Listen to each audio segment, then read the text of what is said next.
Le Premier ministre remet un message écrit du président de la République au président des Émirats arabes unis.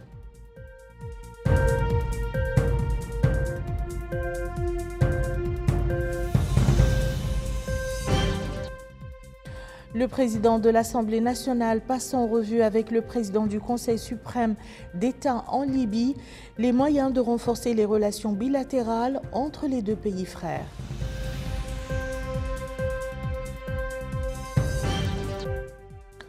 Le ministre de l'Autonomisation de la Jeunesse, de l'Emploi, des Sports et du Service civique supervise le lancement de l'Académie des talents de la FIFA dans notre pays, ainsi que le démarrage officiel des travaux d'agrandissement du stade Cheikh Ouelboidi.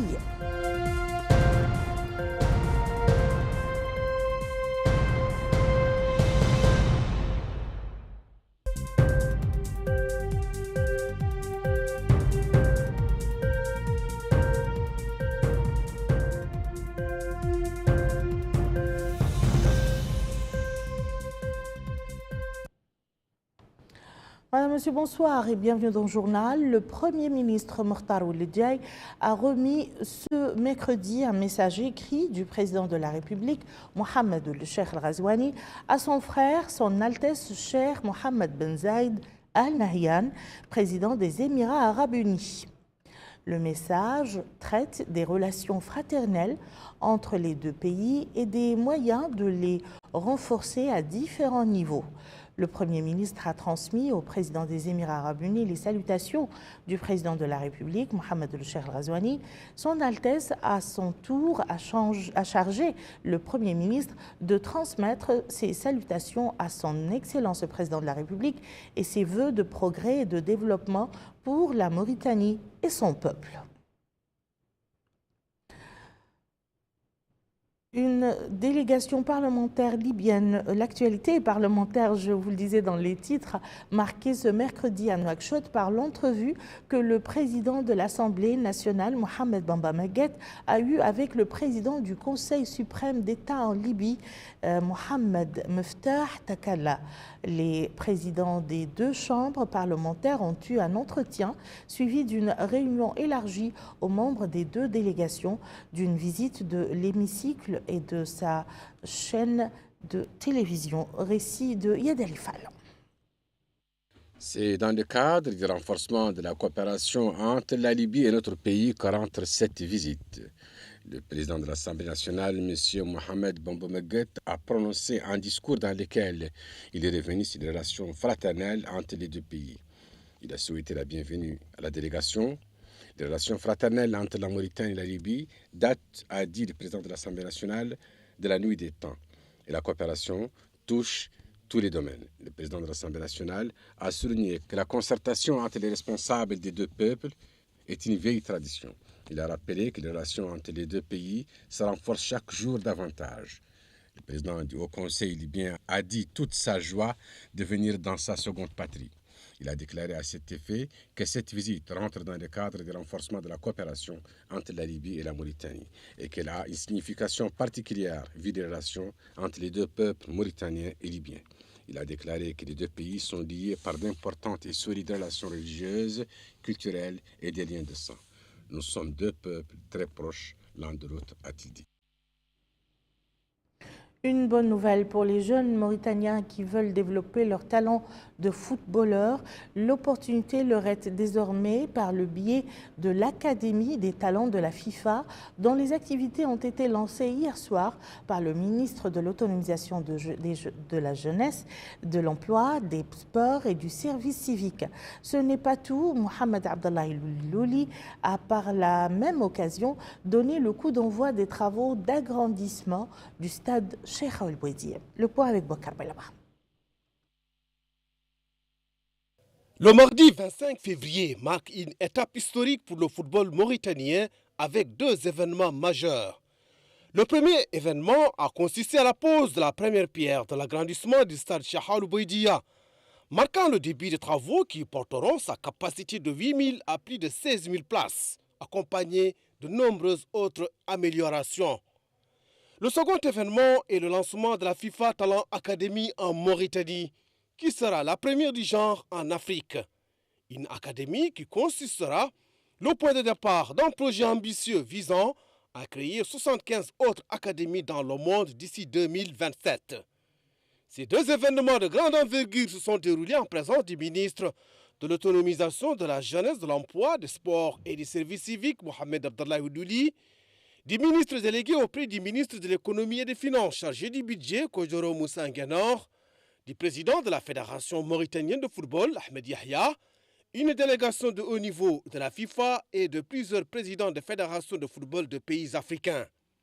Et à cette occasion, le ministre de l'autonomisation de la jeunesse, de l'emploi, des sports et du service civique, Mohamed Abdallah Oudouli, a souligné que le secteur sportif occupe une place de choix dans le programme du président de la République, M. Mohamed Cheikh El Ghazouani, qui consiste à réaliser des infrastructures sportives dans le strict respect des normes techniques imposées.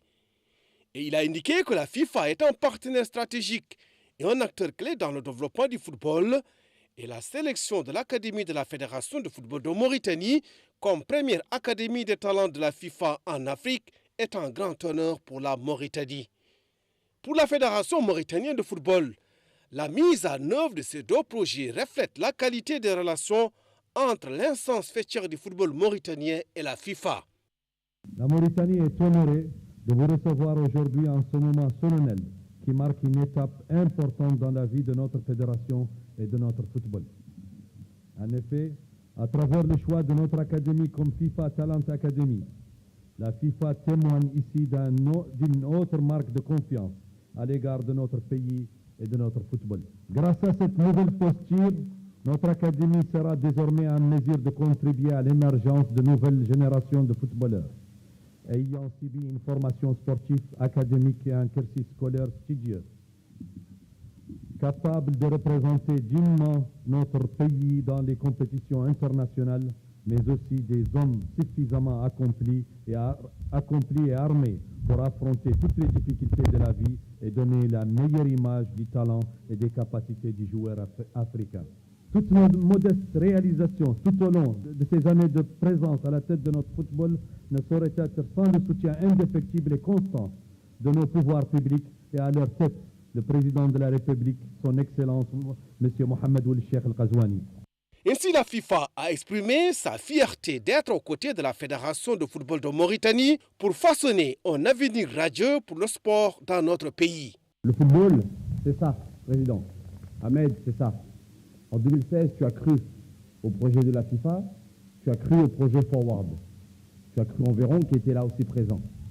Ça, c'est le résultat du travail, de la discipline, de l'engagement et de l'amour du football.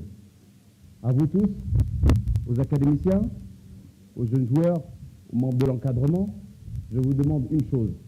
Continuez à travailler et à transmettre cela à la jeunesse.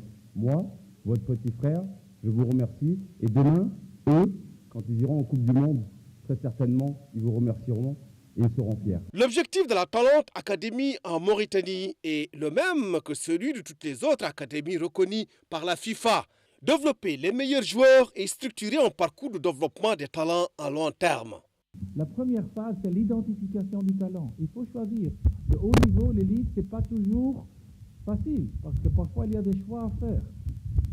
C'est aussi créer un environnement de haute qualité, sérieux, focalisé, avec un bon rythme, avec des bons coachings, avec du soin, avec du respect.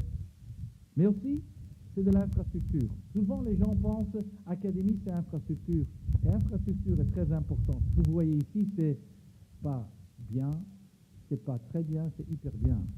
L'objectif ultime des académies de talent de la FIFA est d'offrir aux jeunes joueurs un encadrement de haut niveau, combinant formation, éducation et développement pour leur permettre d'exprimer tout leur potentiel pour contribuer ainsi à la croissance du football dans leur pays. À ce jour, 200 associations membres de la FIFA ont bénéficié de ce programme innovant. La FIFA accompagnera toutes les associations membres impliquées dans le programme de développement des talents avec un financement de 200 millions de dollars pour le cycle opérationnel 2023-2026. Le chapitre diplomatique de cette actualité est marqué ce mercredi par l'entrevue que le ministre des Affaires étrangères, de la coopération africaine et des Mauritaniens de l'extérieur, Mohamed Salim Merzouk, a eu avec le directeur général de l'Agence algérienne de la coopération internationale pour la solidarité et le développement, Halouz Abed. L'entretien entre les deux diplomates a porté sur les relations de coopération bilatérale et les moyens de les renforcer dans l'intérêt des deux pays.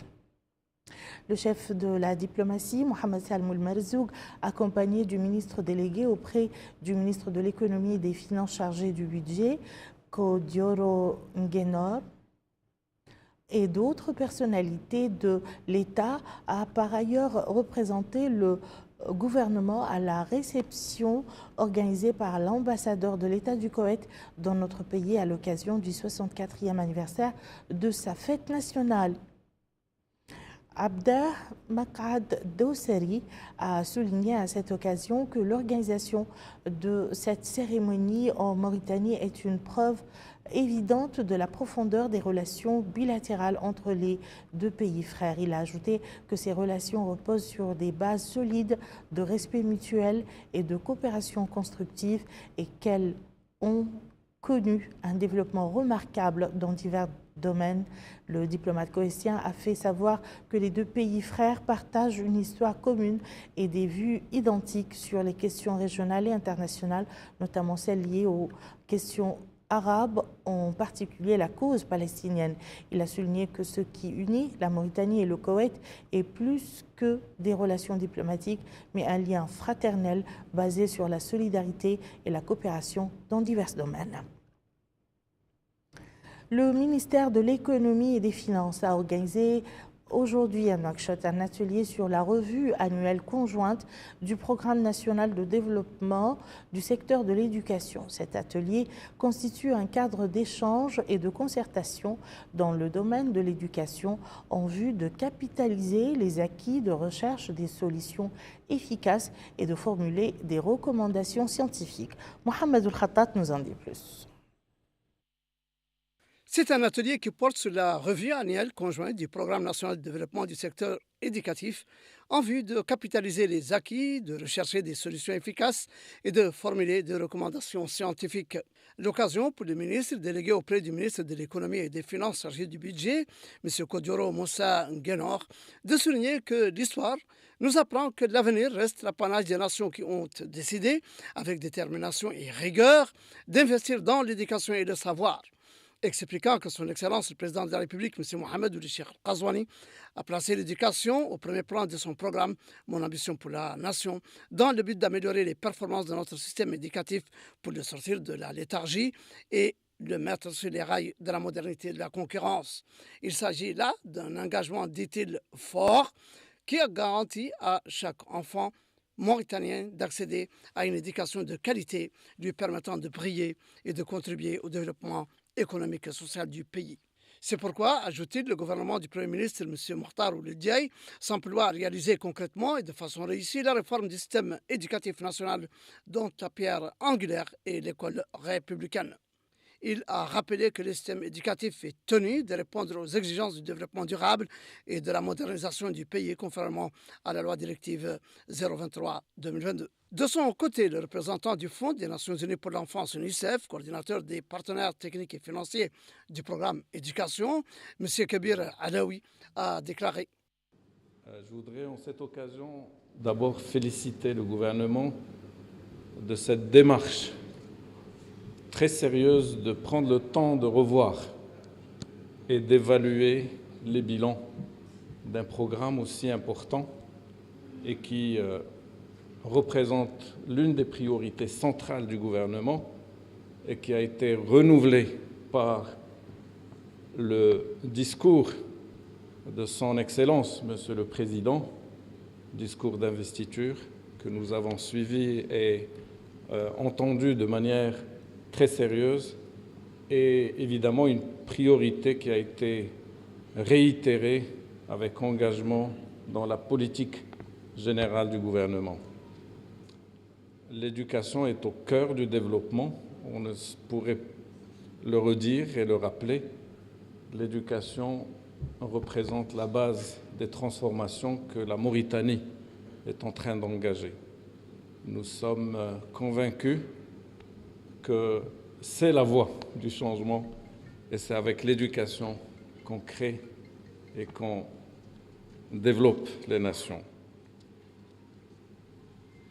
Au lancement de cette cérémonie, je voudrais souligner encore une fois l'intérêt de tous les partenaires représentés par au moins une vingtaine de partenaires techniques et financiers pour accompagner ce grand chantier, celui de l'éducation.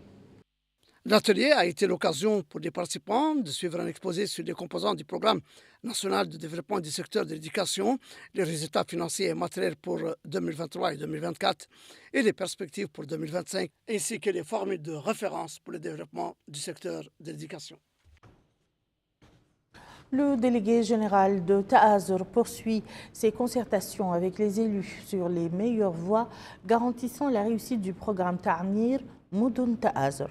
Aujourd'hui, il a tenu une réunion avec le groupe parlementaire pour l'éradication de la pauvreté centrée sur ce sujet. Bokar Baylaba. L'objectif de la rencontre est de mettre en exergue le rôle des parlementaires dans la mise en œuvre du programme Ta'amir Moudoun Ta'azur. D'ailleurs, le délégué général à la solidarité nationale et à la lutte contre l'exclusion, Cheikh Al-Badde, de s'allier la réponse du groupe d'action parlementaire pour l'éradication de la pauvreté à l'appel du président de la République, M. Mohamed El-Cheikh Ghazouani, soulignant que cette interaction reflète l'engagement des parlementaires à accompagner les efforts de Ta'azur dans la concrétisation de la vision du président de la République, notamment dans les domaines de l'élimination de la pauvreté et des disparités sociales, en plus de la lutte contre les comportements et les pratiques néfastes qui sont en contradiction avec les exigences de la phase de développement actuelle. À son tour, la présidente du groupe d'action parlementaire pour l'éradication de la pauvreté, Mme Memmem Mahfouz Lemrabot, a souligné le plein soutien des parlementaires à ce programme et leur implication dans la réalisation de ses objectifs. Elle a affirmé que le programme Ta'amir représente un pas important vers la mise en place d'infrastructures adéquates pour le développement des zones de précarité et cela se répercutera de manière positive sur les groupes les plus vulnérables et sur le développement national.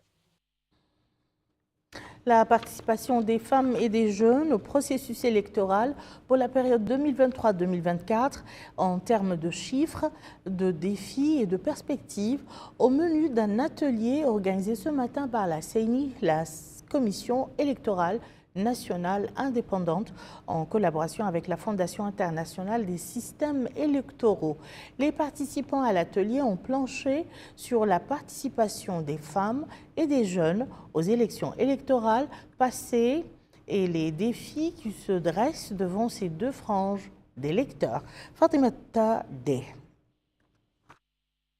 Cet atelier a pour objectif d'identifier les statistiques relatives à la participation des femmes et des jeunes aux élections électorales passées, présenter le bilan de leur participation au récent processus électoral, identifier les obstacles qui limitent leur implication dans le processus électoral et fournir des recommandations pour renforcer leur participation aux différentes élections électorales à venir. C'est aussi une occasion de partager les résultats enregistrés dans ce domaine avec les élus, les acteurs politiques, les professeurs d'université, les leaders d'opinion, les partenaires techniques et financiers, les organisations de la société civile et les médias. C'est dans ce sens que le président de la Commission électorale nationale indépendante, CENI, a souligné que l'organisation de cet atelier s'inscrit dans le cadre de la mise en œuvre des engagements nationaux et internationaux de la CENI en faveur des femmes et des jeunes. Il a souhaité que cet atelier débouche sur des recommandations concrètes qui permettront de créer une nouvelle dynamique autour de la question de l'autonomisation des femmes et de mieux l'intégrer dans le système de gouvernance démocratique, mais aussi d'améliorer leur participation aux futures échéances électorales ainsi que sa contribution attendue à la définition des perspectives du travail post-électoral de la cellule d'autonomisation des femmes de la CENI. Il faut dire que cet atelier revêt une importance particulière pour la commission électorale, car il est le premier du genre et reflète les convictions nationales et internationales quant à l'importance de la participation des femmes et des jeunes à la promotion de la gouvernance démocratique et à la réalisation de l'égalité des chances pour tous. L'atelier a vu la participation de la présidente de l'Observation nationale des droits de la femme et de la fille et des membres du comité de pilotage de la CENI. Le ministère de l'Autonomisation des jeunes multiplie de son côté les rencontres avec ces derniers à travers des journées portes ouvertes. La deuxième édition de ces portes ouvertes a démarré aujourd'hui dans les 9 communes de Nouakchott. Alors, sur quoi s'articulent ces journées? Élément de réponse avec Mohamed El Khattat. C'est une deuxième édition de la journée porte ouverte du programme Graines de citoyenneté, englobant les 3 wilayas de Nouakchott qui visent à encourager l'implication des jeunes dans la vie publique pour contribuer au développement du pays en favorisant les échanges entre les jeunes, les autorités et les partenaires techniques et financiers. L'occasion pour le maire de Tevrazenem, Sertan Abdelrahman Mahjoub, de souligner que notre pays, en particulier notre capitale Nouakchott, est riche d'une jeunesse dynamique et porteuse d'avenir pour laquelle doivent être offerts des espaces de dialogue, d'apprentissage et d'engagement. Et que, en tant que maire de Tevrazenem, je tiens à rappeler que notre commune est pleinement engagée dans l'accompagnement et l'insertion des jeunes. Nous avons notamment mis en place le dispositif de la carte jeune destinée aux jeunes de 18 à 35 ans qui leur offre des avantages et des réductions auprès des entreprises et associations de la ville. Cet outil vise à favoriser leur accès aux services essentiels, à la formation, à l'emploi et à diverses opportunités, leur permettant de mieux s'intégrer dans la vie active et citoyenne. Lui succédant le représentant de l'Agence nationale de Teshkil, M. Béchir Abdelrazak, a indiqué. Je vais avancer un chiffre qui nous concerne en Mauritanie. Les dernières statistiques ont démontré que 60% de la population de la Mauritanie est âgée de moins de 25 ans. Ça vous donne un peu la présence de la jeunesse, et ça c'est une aubaine pour le pays. Alors que beaucoup de monde autour de nous, de par vieillissent, nous, on a une jeunesse qui sera le moteur du développement de ce pays. C'est une énergie très, très importante pour ce pays-là. Mais pour ce faire, il faut que cette jeunesse s'engage plus dans les questions du développement. Il faut que cette jeunesse s'implique davantage dans les questions nationales, y compris les questions de développement, les questions de l'unité nationale, les questions de l'éducation, etc., etc. De son côté, le représentant de la GRDR en Mauritanie, M. Moïse Louemba, a déclaré. Graines de citoyenneté, c'est un programme, c'est une vision partagée pour une communauté d'acteurs engagés pour l'insertion intégrale de la jeunesse. Nous avons conçu un cadre qui permet de rassembler les acteurs locaux autour des défis de la jeunesse. À travers les noyaux fédérateurs, dont celui de Nouakchott, nous créons des espaces de concertation où les organisations de la société civile, les autorités locales, les collectivités territoriales peuvent s'unir pour relever les enjeux qui préoccupent nos jeunes. Les participants à cette journée porte ouverte du programme Graines de citoyenneté vont échanger sur la réalité des jeunes et focaliseront leur débat sur les thématiques retenues, l'éducation, la migration, les métiers d'avenir qui sont d'une importance capitale. Et nous refermons ce journal par l'atelier organisé mardi à Kifa, la capitale de l'Assaba, sur le renforcement des capacités des plateformes régionales de la société civile. L'atelier est organisé par le Commissariat des droits de l'homme à l'action humanitaire et aux relations avec la société civile. La chef de mission de l'ambassade de France à Nouakchott a indiqué que cet atelier s'inscrit dans le cadre d'un partenariat entre le Commissariat des droits de l'homme à l'action humanitaire et aux relations avec la société civile et l'ambassade de France. Cette initiative entre dans un engagement plus global, comme vous le savez, du commissariat aux droits de l'homme, à l'action humanitaire et aux relations avec la société civile et de l'ambassade de France pour l'accompagnement et la structuration de la société civile, et ce depuis plusieurs années maintenant. Vous savez également que le soutien de la France à la société civile mauritanienne, comme on le disait, est ancien. Le programme FAJER, que vous connaissez certainement, qui s'est achevé en 2023, a permis d'appuyer le renforcement des capacités de ces organisations de la société civile pendant 8 ans. Le commissariat a par ailleurs activement participé à la dernière phase du projet FAJER. Grâce à son appui, FAJER, dans ces dernières années, a pu s'étendre dans l'ensemble du pays et toucher à la fois des populations francophones, mais aussi des populations arabophones. Cette extension du projet, elle n'aurait pas pu être possible sans l'appui des plateformes régionales de la société civile qui nous ont accueillis et qui nous ont aussi soutenus, à la fois pour faciliter le relais d'information auprès des OSC de la région et aussi pour faciliter le dialogue avec les autorités locales. C'est pour cela que nous avons décidé de soutenir financièrement le renforcement des capacités de ces plateformes, car nous sommes intimement convaincus au niveau de l'ambassade de France qu'elles sont un relais nécessaire entre la société civile et les pouvoirs publics mauritaniens. Cet atelier, c'est une continuité du travail des plateformes, de formation des plateformes qui a débuté en 2023, mais c'est aussi l'achèvement puisque à la fin de cet atelier, l'ensemble des plateformes auront été formés avec récemment. Je félicite par ailleurs le commissariat pour sa plateforme numérique FEDAI qui a été inaugurée en juin dernier et qui fera l'objet d'une présentation dans le cadre de cette formation. Un tel espace web, comme vous pourrez le voir, est unique en Mauritanie. Il est important pour permettre aux associations de disposer d'une information qui est à la fois transparente, d'améliorer la coordination, la communication et le renforcement des acteurs de la société civile et des partenaires techniques et financiers. Nous sommes ravis d'avoir pu soutenir au niveau du SCAC de l'ambassade ce projet. Et voilà qui me fait à ce journal. Tout de suite, le rappel des titres. Le Premier ministre remet un message écrit du président de la République au président des Émirats arabes unis.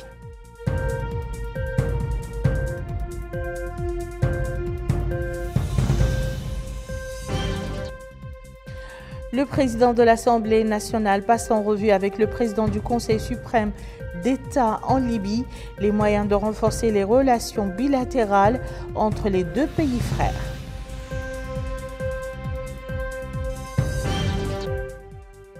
Le ministre de l'Autonomisation des jeunes, de l'Emploi, des Sports et du Service civique supervise le lancement de l'Académie des talents de la FIFA dans notre pays et le démarrage officiel des travaux d'agrandissement du stade Cheikh Raoul Bouaidia.